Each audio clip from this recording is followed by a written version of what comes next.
Bismillahirrahmanirrahim. This is Shafkat Mahmood Yusufzai, and as we have started our lecture series pertaining to law of torts, so this is our fourth lecture, and in this lecture we will discuss another maxim.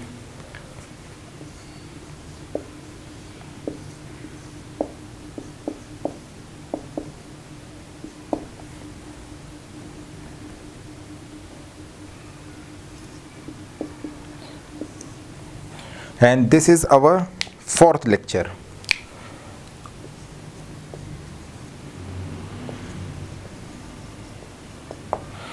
In this lecture, we will discuss another maxim, as we have discussed two maxims, injuria sine damnum and damnum sine injuria. And today we will discuss ubi jus ibi remedium.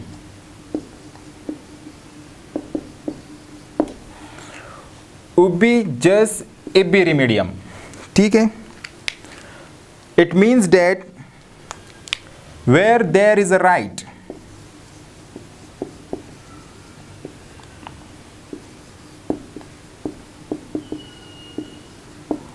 there is a remedy.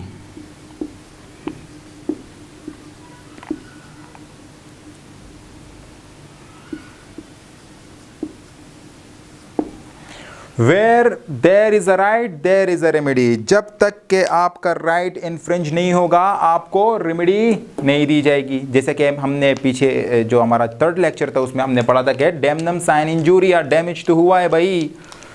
री Gloucester grammar school case हमने पढ़ा था, जिसमें हमने देखा कि जो students है वो ट्रांसफ़र हो गए न्यू स्कूल में. उसको नुकसान तो हुआ, पिक्यूनियरी लॉस हुआ, उसका कंफर्ट को नुकसान पहुंचा, आराम और सुकून को नुकसान पहुंचा, मगर उसका जो लीगल राइट है वो इन्फ्रिंज नहीं हुआ. तो where there is a right, right जो है वो होना चाहिए आपका लीगल राइट.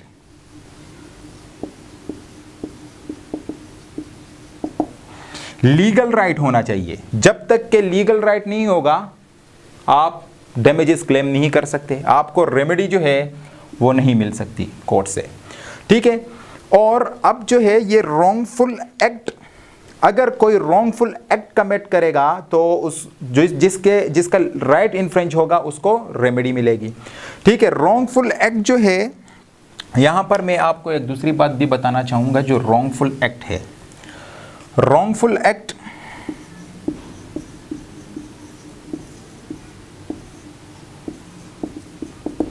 या तो ये wrongful act may be the commission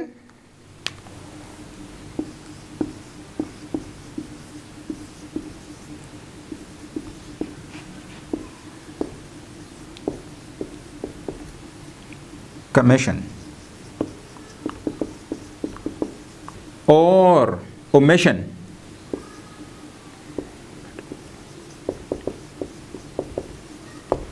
wrongful act यानी कि जहां पर आपके पास कोई ड्यूटी नहीं है और वहां पर आप जो है दूसरे बंदे के राइट को वायलेट कर दें, तो उसको हम कहेंगे कि इसने क्या किया है, रॉन्गफुल एक्ट कमिट किया है. ठीक है. और जहां पर आप ड्यूटी बाउंड हो,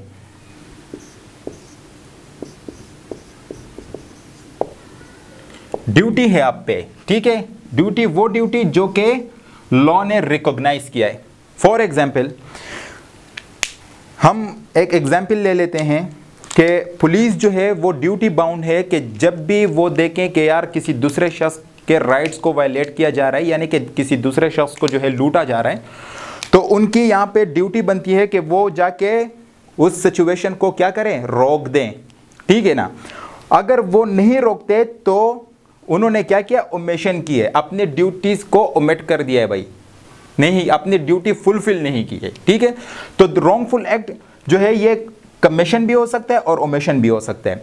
दूसरी एग्जांपल, अब यहाँ कमीशन यानी कि एक शख्स है जो कि किसी दूसरे शख्स की प्रॉपर्टी में विदाउट परमिशन घुस जाए, तो उसको हम कहते हैं ट्रेसपास. ट्रेसपास यानी कि जो शख्स है वो विदाउट परमिशन, अब यहां पर मैं खड़ा हूं, कोई विदाउट परमिशन अंदर आ जाए तो उसको कहा जाएगा कि भाई आपने क्या कमिट किया है, ट्रेसपास कमिट किया है।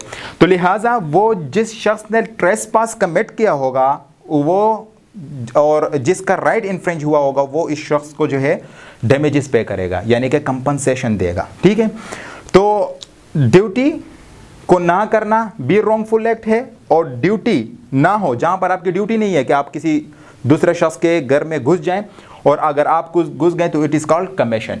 ठीक है ना। तो इसी तरीके से ट्रेसपास। अब देखेंगे कि रॉन्गफुल एक्ट के कुछ एग्जाम्पल देखते हैं कि रॉन्गफुल एक्ट के एग्जाम्पल क्या हैं।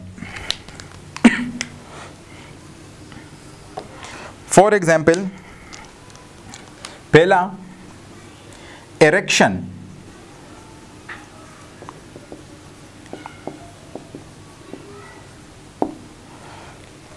फॉर एग्जाम्पल मेरी प्रॉपर्टी है या मेरी एक ज़मीन है जहाँ पर किसी और शख्स ने दीवार खड़ी कर दी भाई, तो अब हम क्या करेंगे, उसने क्या कमिट किया है, टॉर्ट कमिट किया है, वो मुझे क्या देगा, मेरा जो लीगल राइट है वो इन्फ्रिंज हो गया, लिहाजा मैं कोर्ट जाऊँगा, कोर्ट में सूट फाइल करूँगा और सूट में मैं बताऊँगा कि मेरा जो लीगल राइट है वो क्या हुआ है, इन्फ्रिंज हुआ है, मेरे लीगल राइट जो है उसकी वायलेशन हुई है, लिहाजा ये बंदा जो है अपनी दीवार भी हटाएं और मुझे डैमेजेस भी पे करें। इसी तरीके से जो दूसरा है ड्राइविंग विथ ओवर स्पीड, यानी कि इस केस में मुझे प्रूव करना होगा कि जो शख्स है जिसने मेरे राइट को वायलेट किया है वो जो ड्राइविंग कर रहा था वो काफ़ी ओवर स्पीड से कर रहा था, यानी कि काफ़ी ज़्यादा नेग्लिजेंट था। ठीक है, तो लिहाजा मेरा राइट वायलेट हुआ, ये बंदा मुझे डैमेजेस देगा। इसी तरीके से तीसरा जो है हम ले लेंगे ट्रेसपास का, जैसे हमने पहले भी ले चुके हैं। ट्रेसपासिंग, कोई भी शख्स जो कि ड्यूटी बाउंड ना हो, ठीक है, उसकी कोई ड्यूटी नहीं है कि वो किसी दूसरे शख्स की प्रॉपर्टी में विदाउट परमिशन इंटर हो जाए, और अगर वो इंटर हो गया तो उसको क्या देना पड़ेंगे, डैमेजेस देने पड़ेंगे। इसी तरीके से एक केस लॉ है, अब मेरे जहन में इंशाल्लाह मैं आप लोगों को बता भी दूंगा, मगर यहाँ पर भी मैं बताना चाहूँगा। एक केस लॉ है जिसमें यह हुआ था कि एक पड़ोस में ही किसी के घर आग लग गया भाई, आग लग गई, और जो आग लग गई है, सॉरी फ़ोन आ रहा है, अच्छा, जब आग लगी तो फायर एक्सटिंग्विशर जो है वो आके आग बुझा रहे थे, तो उनके पड़ोस में ही जो एक दूसरा शख्स था वो भी उसके प्रॉपर्टी में अंदर दाखिल हुआ और वो भी जो है बकेट से आग बुझाने की कोशिश कर रहा था। तो जब आग मुकम्मल ख़त्म हो गए, सब कुछ हालात जो थे वो नॉर्मल हो गए, तो हुआ क्या कि जिसके घर में वो शख्स घुस गया था विदाउट परमिशन, उसने उसी शख्स के ख़िलाफ़ सूट फाइल किया और उससे जो है डैमेजेस क्लेम कर दिए। तो यानी कि आपको विदाउट परमिशन किसी के प्रॉपर्टी में एंटर होने का कोई हक हासिल नहीं है। पहले परमिशन लोगे, उसने परमिशन दिया तो फिर आप इंटर होंगे, otherwise you will be liable और you will be held liable कि आप विदाउट परमिशन एंटर कैसे हुए। तो इस मैगज़ीन का बस यही मकसद है कि जहाँ पर आपका राइट वायलेट होगा, राइट होना चाहिए लीगल राइट, तो आपको रेमेडी मिलेगी। ठीक है, रेमेडी मतलब कि आपको कंपनसेशन दिया जाएगा कोर्ट में, और जो है आपके जो, जैसे मैंने आपको पहले भी लेक्चर में बता दिया था कि ये हम जैसे कहते हैं किसी को चोट लग जाए तो हम मरहम पट्टी मांग लेते हैं, तो ये वही मरहम पट्टी वाली बात है, जो जब आपका लीगल राइट वायलेट हो जाए तो आपको डैमेजेस मिलते हैं, और डैमेजेस भी अनलिक्विडेटेड है, जो मतलब फिक्स नहीं होते हैं, हालात और सिचुएशन, केस के सिचुएशन को देखते हुए जो है हम डैमेजेस पे कर लेते हैं। So this is our fourth lecture and I hope that ये लेक्चर आप लोगों को समझ में आया होगा, और इंशाल्लाह किसी भी किस्म का कोई भी क्वेश्चन होगा तो आप लोग मुझसे कमेंट में पूछ सकते हैं। अब तक के लिए इजाज़त चाहूँगा। अल्लाह हाफिज़।